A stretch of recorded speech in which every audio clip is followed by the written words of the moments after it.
Hello people of the internet, and welcome to my channel, The Axis of Evil. I can't change the name now, even though I think it's stupid in retrospect. Anyway, today we're playing a mod that was included with the Steam version of Civilization IV Beyond the Sword, one of the greatest 4X strategy games of all time, called Rise and Fall of Civilization. The menu graphics are buggy, but every other part of this mod is very well polished. It's sort of like a mini version of Caveman Cosmos, which you may have heard of, in which I would have played for this video if not for the fact that it wasn't working in any way. I don't know why. Anyway, today we're playing Rise and Fall of Civilization, which is a mod that takes the very sandboxy gameplay of Civilization games and reduces it to a more linear element. You start at either 3000 or 3000 BC or 680 as some predetermined civilization from China to America.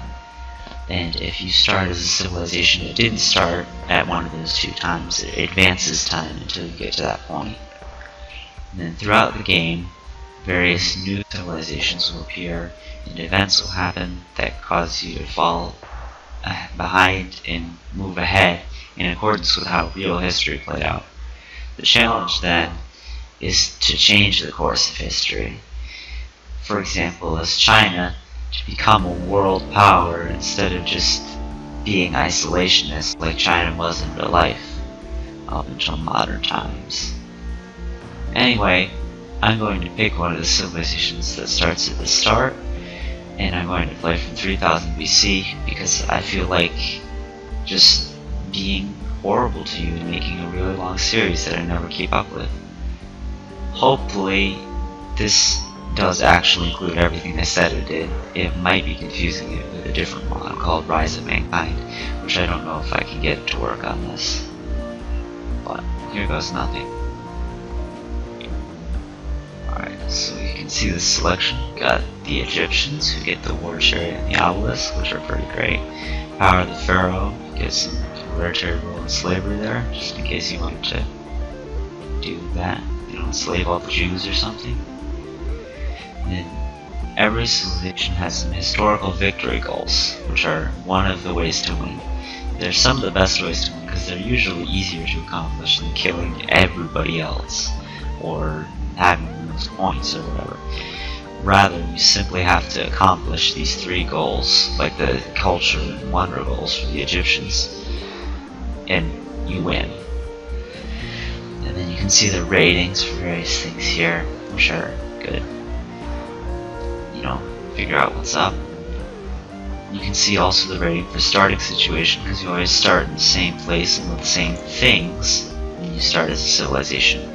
Interestingly, the Americas, who aren't here, but would be here in the 300 or the 600 AD start, don't always start in the same place. I think that sometimes they get some of England's cities in the New World, which means that they start out much larger than most starting civs, which is interesting. So other choices are the Indians from India, who have the Punjabi worker, who's faster, the Mausoleum, which does something, I don't know, and no anarchy, which is pretty good. If you've never played Civilization IV, anarchy is bad because you want to have lots of revolutions, but it can slow down your productivity. So your victory goals: fund Buddhism and Hinduism, which I'm not possibly going to do. It's really hard to found religions in this game. Found at least 5 religions, again, and have the world's highest population in 1200 AD, which might be possible. And then we have Qin Shi Huang of the Chinese, also starts in 3000 BC. He has crossbowmen, which are special and have repeating crossbows, a pavilion, and some power of the myriads, which makes them train units faster. So victory goals: build some religious buildings, don't get sacked by Mongols, and have a big army. And Hammurabi of the Babylonians got some special bowmen, got a ziggurat that, again, I don't know what it does. And then no resistance, another great thing like Ahsoka's. Just lets you run your empire more efficiently without having to worry about stuff. Victory goals: be the first to discover some basic techs, be super culturally advanced, and be very populous. And that's it. As you can see, Greeks, who started in 1600 BC, would have a loading time of 5 minutes because the 4 other civs get to play up until 1600 BC when you start. And likewise, if you start as the Maya 50 BC, then everyone gets to play until 50 BC. Which is one reason why you usually want to start early. I think I'm gonna play as... not really any good. Play as the Chinese. Qin Huang. Don't actually have to discover anything special. The Chinese have pretty good ratings and everything but growth, which they have 2 stars in. Great culture, which all of these guys seem to have. It's probably why they're remembered, and therefore in this. Yeah, hopefully we don't get beat up by barbarians. I can win. Really. I think this is a 2-episode series. Alright. Leader name Qin Huang, so it's Chinese. Short description China, I guess. Chinese. All seems good. I'm not going to change the name because I'm not some sort of narcissistic person. Difficulty Viceroy, because as you will come to know, I'm absolutely terrible at Civilization IV. Honestly, if not for the fact that no one else has played it, I wouldn't be playing it at all. But I'm doing this as a service for you, YouTube community, so now you have a nice playthrough of Rise and Fall of Civilization to watch. Hopefully, eventually, in like 57 years. Alright, let's begin. Get some nice loading graphics. You can see this map, which is nice. Oh, it's finished. That was quick. Way faster than Caveman and Cosmos. You can see no autoplay. No one gets to play before us. Alright, so let's introduce you to everything. This is a settler. You probably know him. A warrior, again, pretty normal.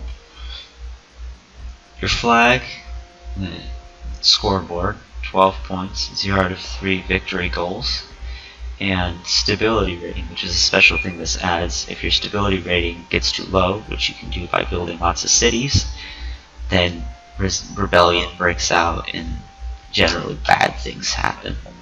I've never actually seen firsthand what happens, but just don't expand too fast. It's like in Civilization V with happiness. Though there is happiness in this game, but it works differently. It's more of a growth limiting factor than based on the number of people in your city rather than the actual number of cities you have. They don't really care if there are 3,000 people in St. Petersburg. But yeah, I'm moving my settler here because it's next to both fresh and salt water, which means I can build some boats later. And in Civilization IV, you get a food bonus if your farm is right next to a river. Later on, with irrigation tech, you can pump the water through the farms and get tons of food everywhere, but in the beginning you want to be near a river. There's also some wheat, which gives you more health. Health is another growth limiting factor. Fish, which gives you more health and lots of food. And pigs, which again give you tons of health. And I'm just gonna do a little scouting. Find a massive frickin' desert. It's useless. Got some incense, which is actually also pretty useless. Next, some silk. Alright. First turn finished. This is probably gonna be the shortest turn. Yeah. Okay, found my capital. It's Beijing. That's actually kind of unrealistic. The capital of China wasn't Beijing until like 1400, but alright, let's build, I want to build a worker, but they cost food to build in this version, so I'll just build another warrior for now. Just use up some of that production so I don't feel like I'm wasting it. Also, something I forgot to mention, there's also silk right next to Beijing, which is nice. One thing I really like about Civilization IV is the city graphics, and also what happens if you zoom way out, because the city graphics you see stay crisp while everything else gets blurry, so it really helps you see what you're going on. Get nice overhead view. It's actually completely useless for gameplay, it just looks nice. You know, little touches. And incredibly boring first few turns.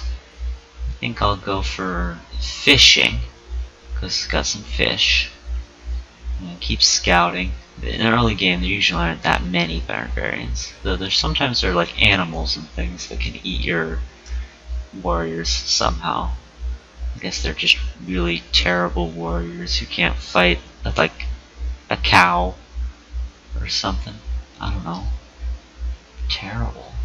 Just terrible. Alright.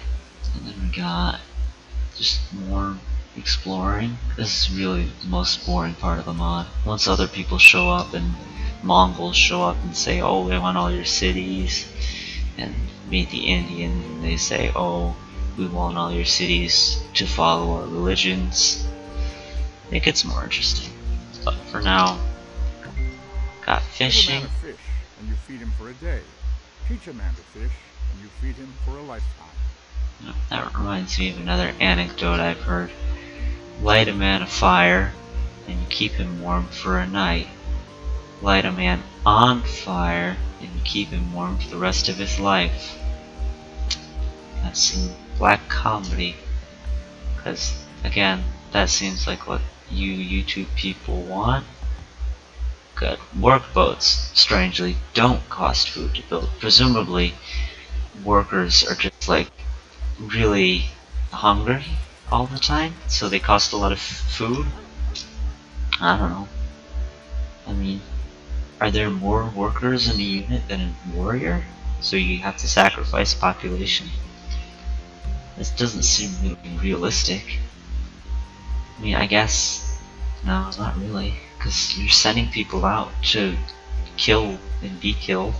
You gotta send people to reinforce the warriors, especially if you're gonna take like, well, I don't know how long it's been. We haven't discovered the calendar yet, but probably at least 300 or 400 years. So you're gonna have to keep sending like one warrior per turn. I always thought when you were building a unit, you're just like giving some guys weapons. That's why it didn't cost population to build most units, except settlers. All borders have expanded. That was really fast.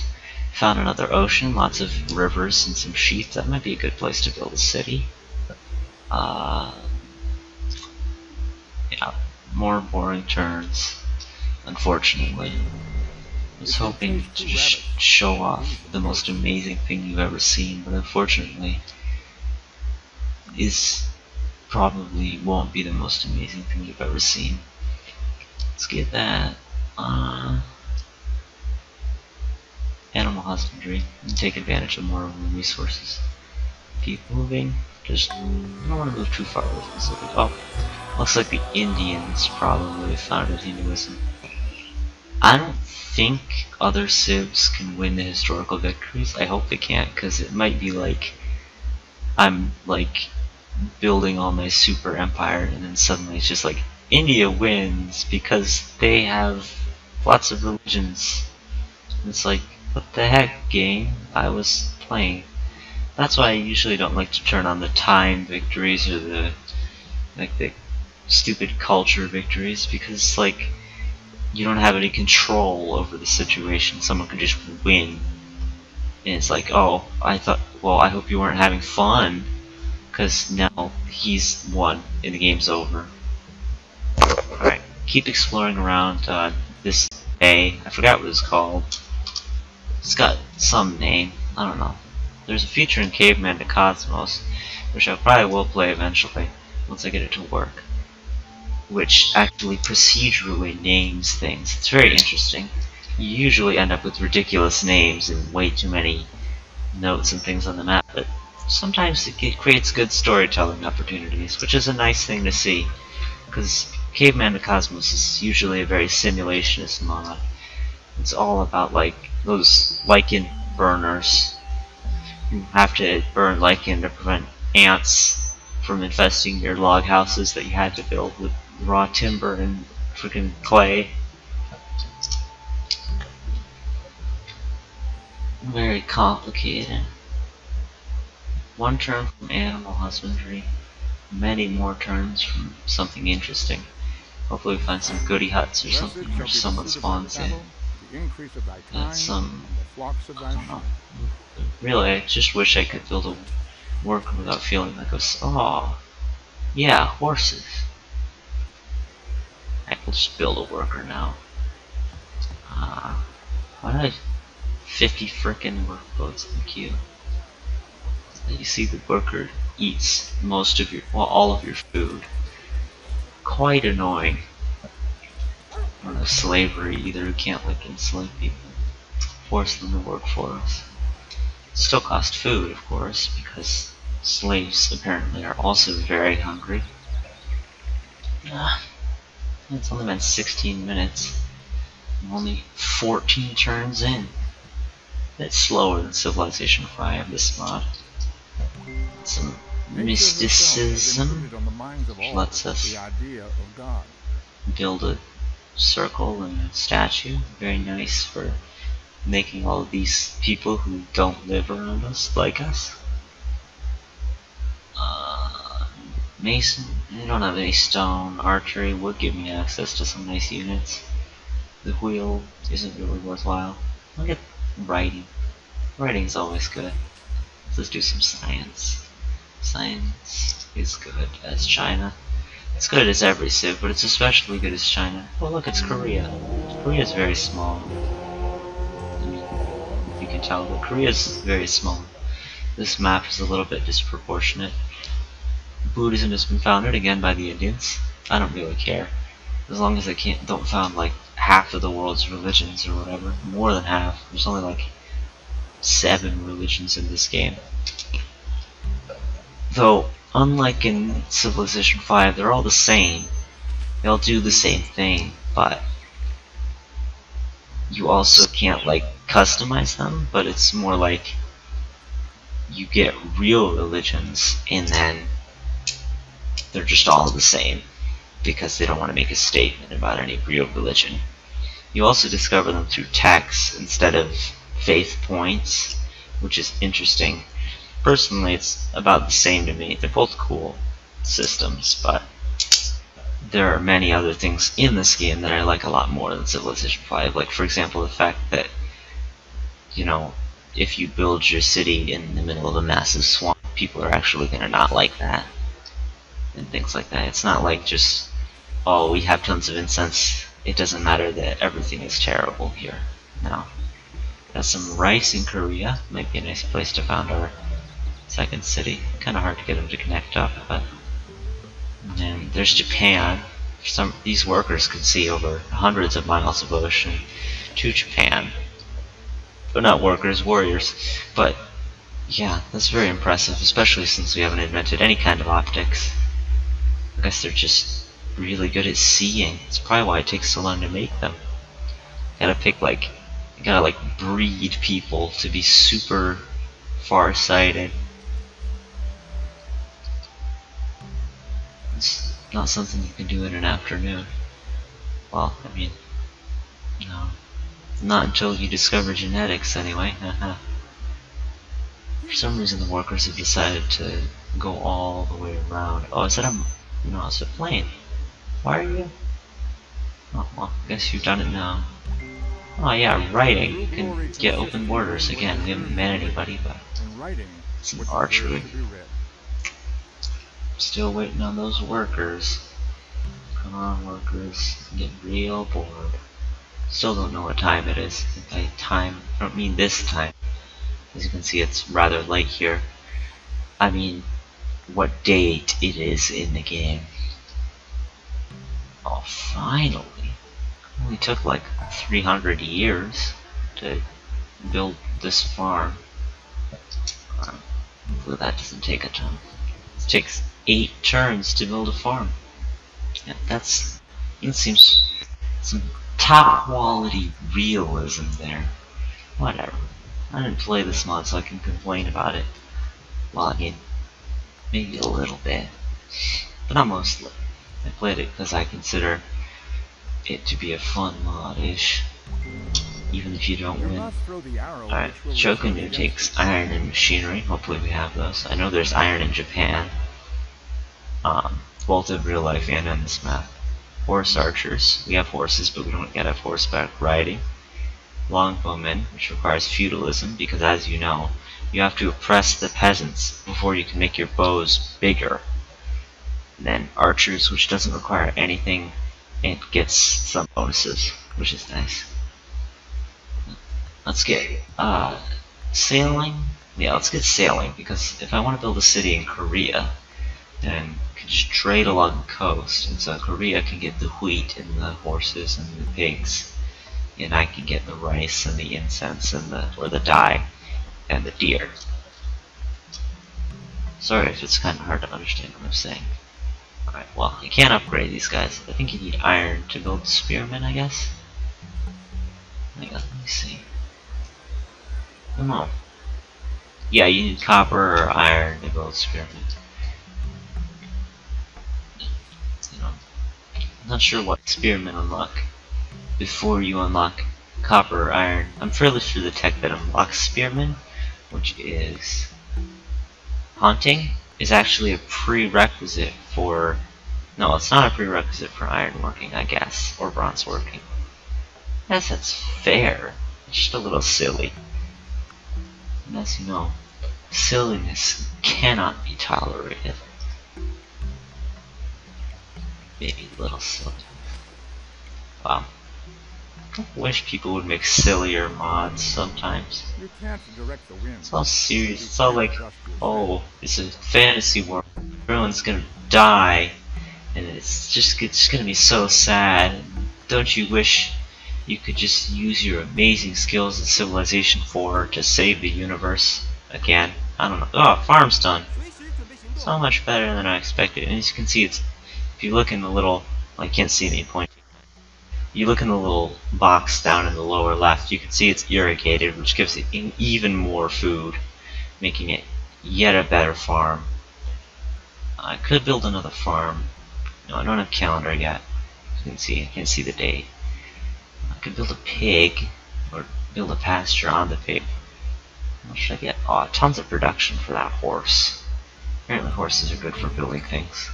You know, just build your house out of horses, and then, you know, it all works out. Your house is beautiful. Made out of horses, presumably. I don't know. I guess that's what you use the horses for. I mean, I'm not sure how a horse helps build like a library, unless it's a very large library that needs to be erected with massive columns or something. That's not how I build a library. Alright. I could have sworn something was going to happen this turn, but I guess one turn, then we'll have our workboat and we can build a fish. And get some fish. Animation's a little laggy, I don't know why. Really sure not even the Greeks have showed up yet, it's only 4 civs. Alright, 7 turns to the pasture, then we can get tons of production. Alright, I think India's around here somewhere. Ooh. Ooh. There be gold in them there hills. In forest. Actually, it's jungle, not forest. Even worse. Can't chop that down yet.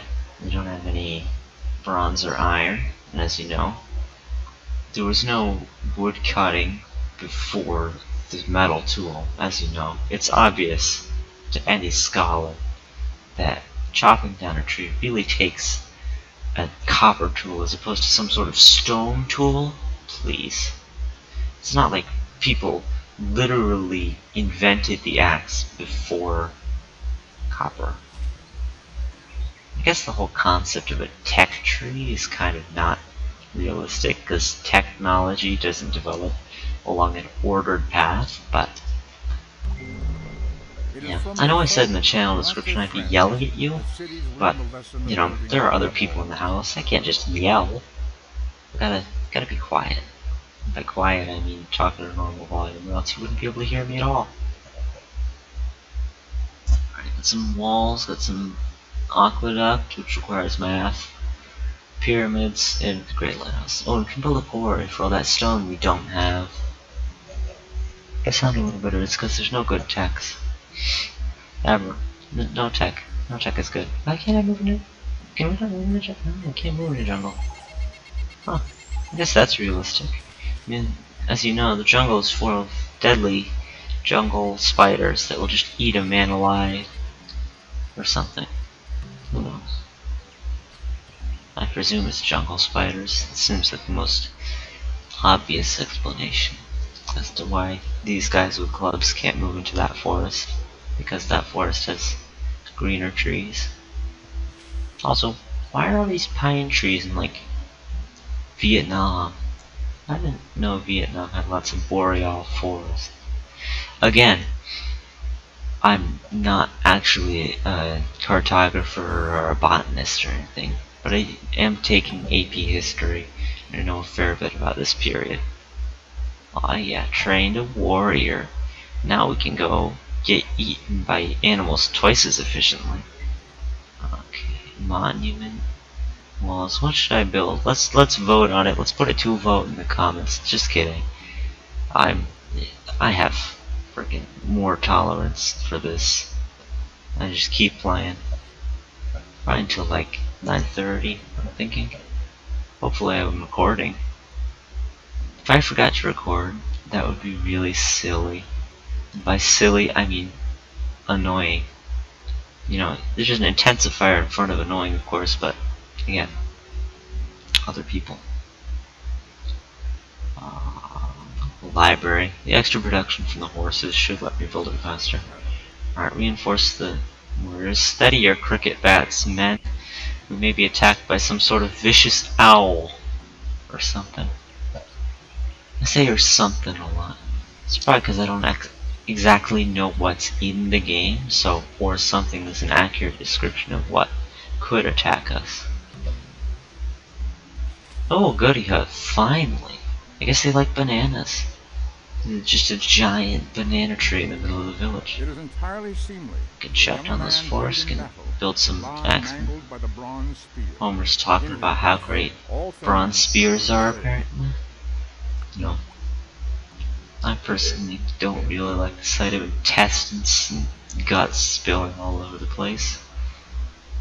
Let's get some meditation. That leads somewhere. Oh yeah, 39 gold! What am I gonna spend that on? Who knows? Can we not build? No, I don't have the wheel. I'll change my tech. I don't know what that is. Apparently we know that the barbarians exist, but we don't know. We've never seen any. I guess we're just guessing that barbarians exist. It's like, oh, there are probably other people somewhere. Somewhere. I guess that's what happens when you have eunuchs. You know, it's like, oh, there might be people somewhere. I'm sorry if you're a eunuch and I offended you by that comment, that mode of speech. I'm sorry. You can unsubscribe if you're one of the 3 subscribers and you have no genitalia. I'm so sorry. Train a settler? I guess it'd probably be a good idea at some point. Build this pasture. Grow even faster. Not have any production. Perfect formula for success. Oh look. Clams. Clams. Would you like some clams? Well, too bad, because I'm not building a city there. I guess it would be a good place to build a city eventually, but there's tons of resources everywhere here. It'd be better to build a city in Korea, either here or here. I don't want to build on the resources. I don't know why. You get the resources if you build on them. It's more like I don't want to crush all the pigs. It's just my instinct. I care so much about the pigs. We've explored all of, like, Han China. This is sort of Han China. Then over here is the Gobi Desert. That wasn't really explored until the Ming era. Or not explored, but developed and claimed for China. And you got Manchuria, where all those Manchurians lived. Those accursed Manchurians who are always invading, you know, setting up their own brilliant dynasty. Oh, very historical. Very Chinese. I don't know. Manchurians. What jerks. Hopefully Korea's not actually an empire in this game, that would be annoying. I mean, the Mongolians are an empire in this game, and they're supremely annoying. They just show up and they're like, oh, half your cities are now mine.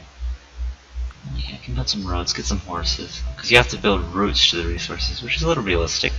I mean, just a pasture over there. How would we get the horses back to the city? You have to walk them probably 100 miles. It's a long way to take a horse. I don't know. I mean, I guess if you can see that far, it's probably not so long. Anyway, pottery gives us the granary and the cottage. Granary, I think, works a little differently in this one from Civ 5. I know I'm making a lot of comparisons, but I'm pretty much assuming that you've only played Civ 5 because I'm mean. I think you're all uneducated. I'm sorry. If you're educated, if you just got like 57 PhDs and like just a wall of diplomas, I'm so sorry. Or, you know, if you like Civ 4, you already know all this stuff. I'm sorry for repeating myself. If you want, you can just like go make yourself a cup of coffee, like talk about how much better this game is, and also look for the frickin' pottery tech because I can't find it. Where is it?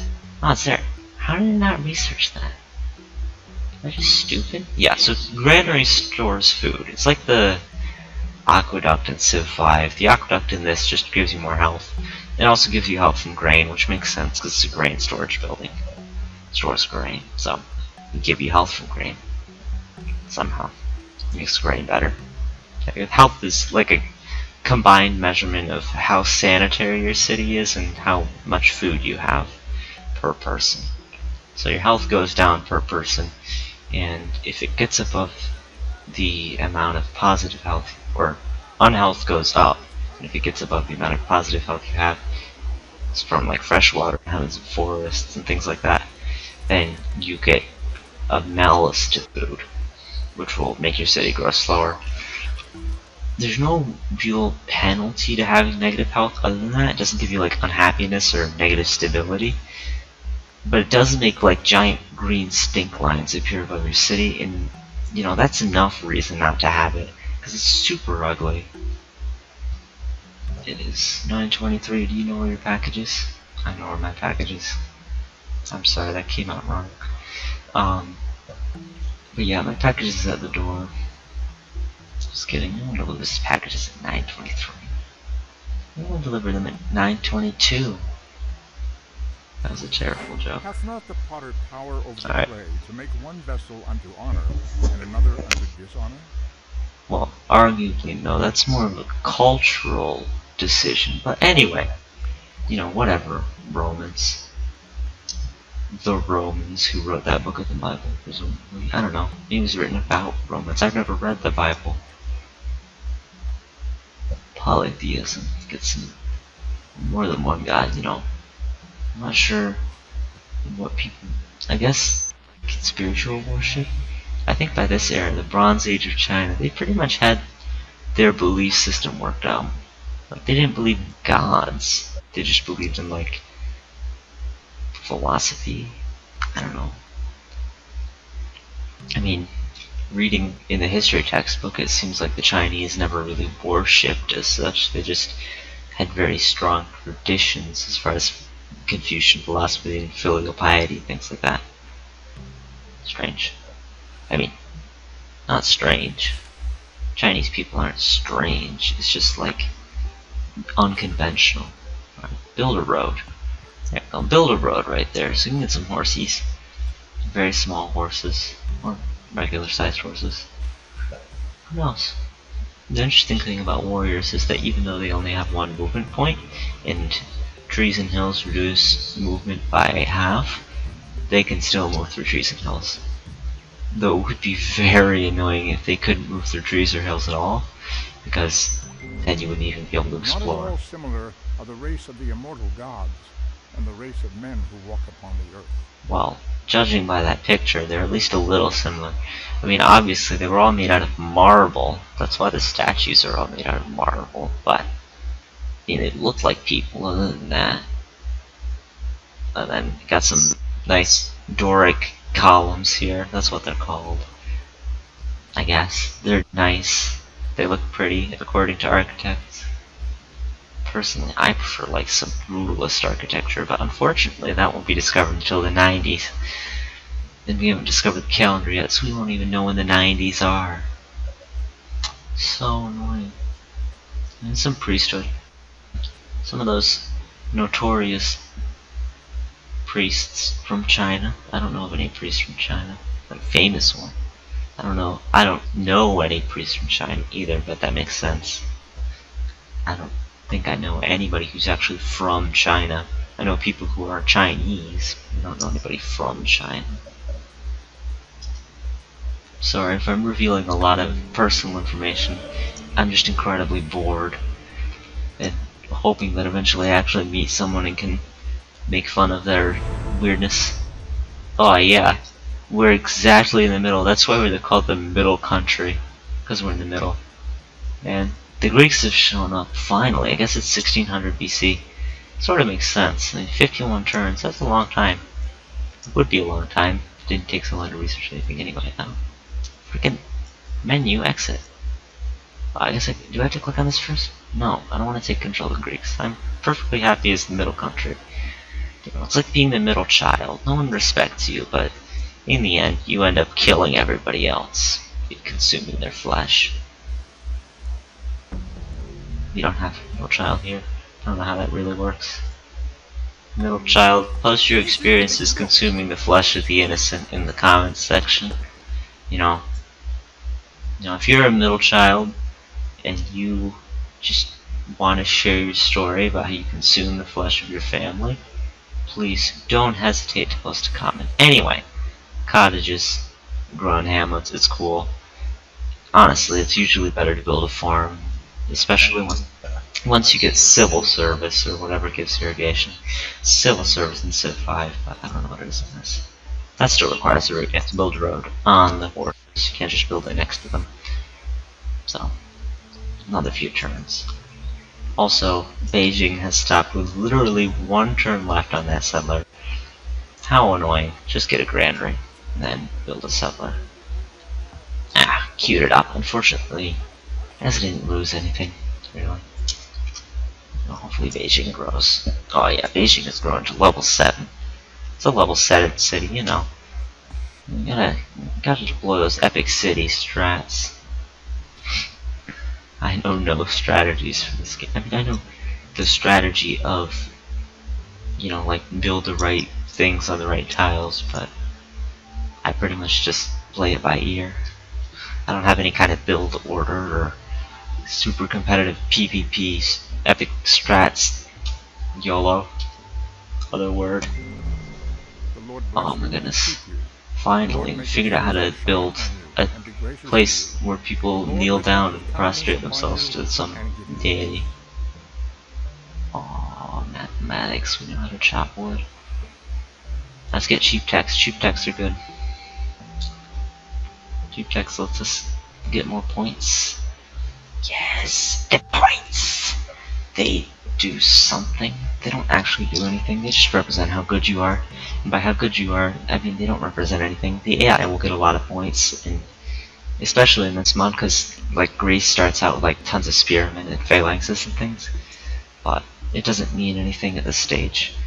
I mean, once you're in the modern era and all the pieces are in place or whatever. Why did this open? Anyway, yeah. Once you're in the modern age, it sort of is a little more relevant, but in the meantime, essentially there's no purpose to points. Oh my goodness, wolves. 99.9% odds of destroying the wolves. Utterly annihilating from this plane of existence. Let's do it. Beat those wolves with your cricket bats, man. Shouldn't this is lagging. I guess I'm recording. Usually it doesn't lag like this. You know, this game is like 20 bucks on Steam. You want to buy it? You know, do, because it's one of the greatest games of all time, in my opinion. At least greatest 4X strategy games released by 2K in the last 20 years, but pretty good. You know, if you're into that kind of thing. Let's see. Well, I would see Oh, oh, what a absolutely terrible place with no redeeming value. I can't wait to build 300 cities here, cause I have to, because that's how I'm gonna expand and have the largest population. I'm not really gonna accomplish any of those victories. It's pretty much impossible. Oh yeah, let's get that mine. Small chance of discovering minerals. Minerals are awesome. I love minerals. Like, resource categories in Civilization IV, minerals are in my top 3. There are only 2 categories of resources, but still good. Organized religion, that would be great if we had a religion. Again, I don't know why I clicked on that, I don't need that. How do I get Taoism and Confucianism, but Taoism? Oh yeah, because how did I not know math did that? How did I not know this thing? I mean, it's obvious. Confucians just do so much math. I guess.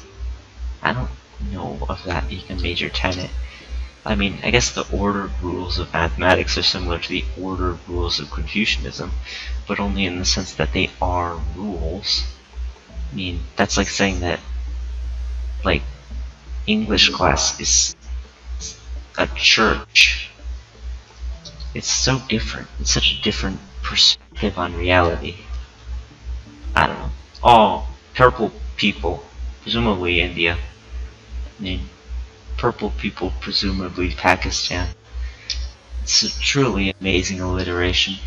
Also some truly ludicrous lag. Oh yeah, words. Words are my favorite. But you know what I like more than words? Words. That's why every day I make sure to use a word. Occasionally even 2. I don't have any maintenance costs. You usually don't get maintenance costs until later. Unlike in like Caveman Cosmos, there are tons of maintenance costs in there. But Caveman Cosmos is a little weird because all the everything is super magnified. Like the basic production of like 1 point is nothing. Like it might be 20 points to build a warrior, or not a warrior, but like a club dude. But by the time you get to like put it there, the deer, hopefully they don't get eaten by wolves. By the time you get to like spearmen or buffalo riders or horsemen, but I like buffalo riders because I had buffalo, not horses, and it's cool to make guys that ride buffalo. Anyway, so it's like hundreds of points, and you end up with weird, like, if you build all the production structures, which you usually end up doing because you have a lot of, unless you're like one of those people that loves to build up their military, you'll end up with a lot of extra production to go around, and you use that to build more production structures, because, you know, that's the way it goes around. No, never mind.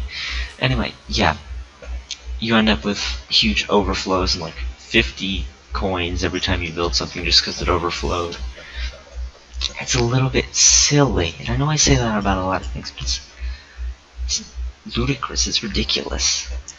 It's one of the few things I have to complain about C2C, the new version.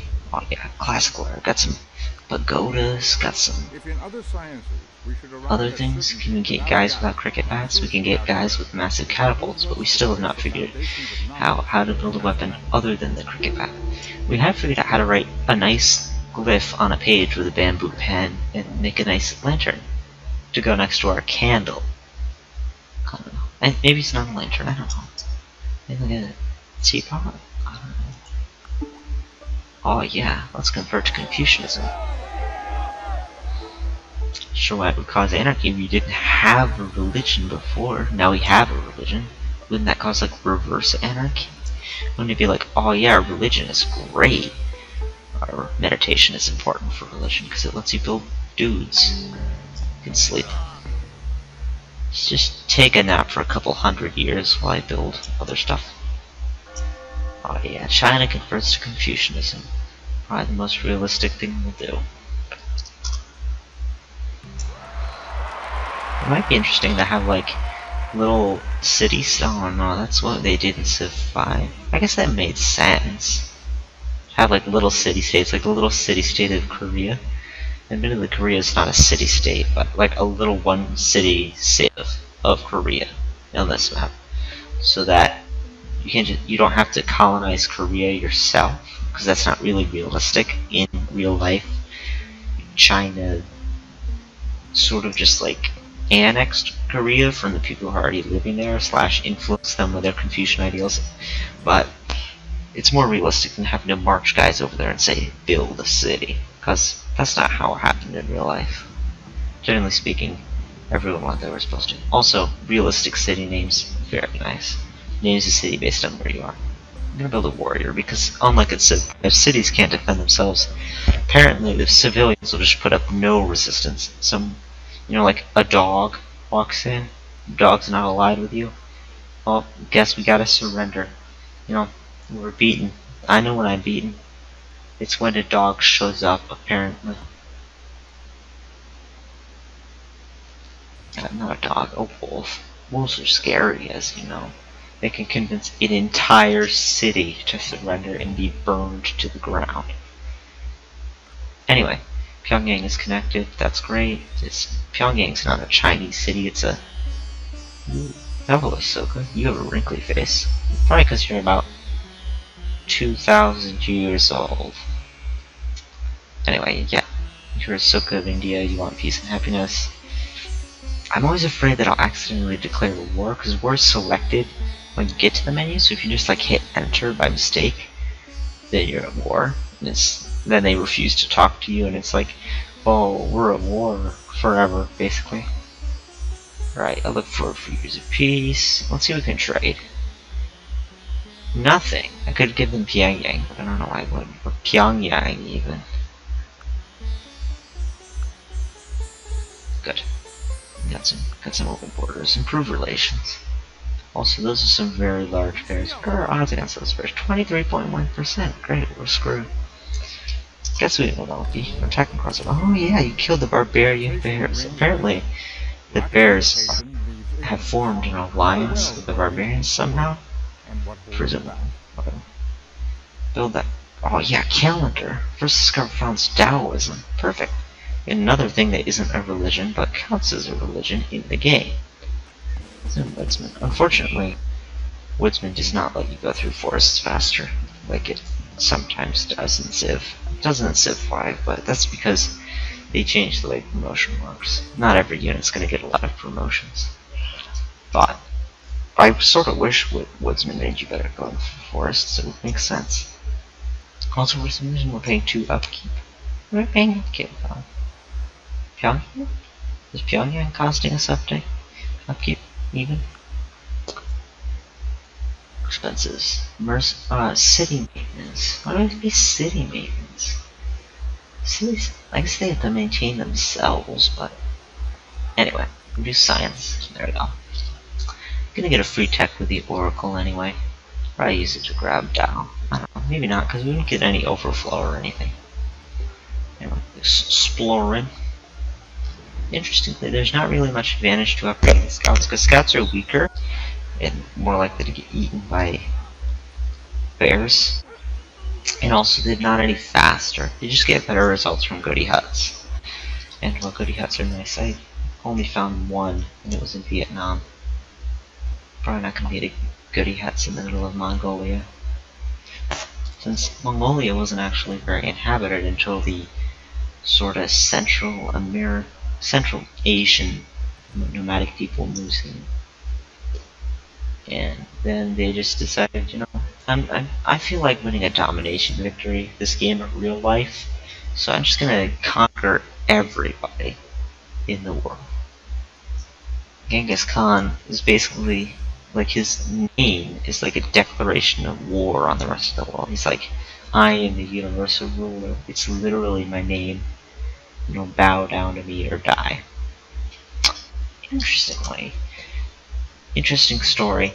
The Christians during the time of the Crusades actually contacted the Mongols, or the nomadic peoples, the hordes, and said, oh, hey, you want an alliance? Take down those Muslims, and they said basically in return, how about instead of we being allies, destroying the Muslims, you can surrender or die. Because the Mongol hordes were just like, they gave no shits. Hey, workshop or grocery store or Great Wall. What code of laws? Let's do none of those. Let's get alphabet, because then we can trade tech. Of course, no one else has the alphabet, so they can't trade tech. But, you know, eventually, it'll pay dividends. Plus we get a free tech, which means we get more points. I'm sorry. If you were wearing like headphones with the volume turned all the way up, you probably just like completely destroyed whatever clothes you were wearing. You just, you know, threw yourself out the window in surprise. I'm sorry. Anyway, great profit points. Yay. Also, culture. Since we're at maximum radius, the only thing that culture can give us now is like victory. It literally can give us victory, but not in this case. The monument will be built in 2 turns and go obsolete in 2 turns after that. How about no? So yeah, Confucian Monastery, because for some reason it gives us science. I guess that makes sense. It gives us science until we discover science. Which makes sense. Religion was a big institution of research and, you know, like, writing and the copying of books was a big thing done by monks in Europe, but all over the world too. Confucianism especially, because obviously it was all about, the Confucian philosophy was all about learning. So obviously a learned person would be, or a Confucian would be a learned person, which would contribute to this science of China. Also, I should go try and convert. Nah, because there's a. Okay, go to there. Maybe there's like a path. The Indian stuff I got here, so there must be some kind of path. Right through this pass, you know, through the Himalayas. I'm sorry, Himalayas. Called it that. No. Some movie set in Nepal. Some German guy exploring the mountains, you know, gets captured by the British. You know how it goes. He called it the Himalayas. Really funny. I mean, it was funny to me. I make fun of people for their accents. I shouldn't. Because, you know, I have a funny voice. People would perceive me as having a funny voice. Jesus, this video's been going 15 minutes. Anyway, turn 75. Perfect. Perfect place to stop. It is turn 75. We are China. I'm playing as Rhye, and this has been the first episode of Axis of Evil: Rise and Fall of Mankind. I hope you have a good day, and remember that if you want me to make more content, you're gonna need to like and subscribe so that I know you want me to make more content. Or leave a comment saying, I want you to make more content, but I'm way too lazy to actually click the like or subscribe button because I'm a jerk. Or you could not do any of those things, and I'll probably make more videos anyway. This is what I enjoy doing, but, please do, because it would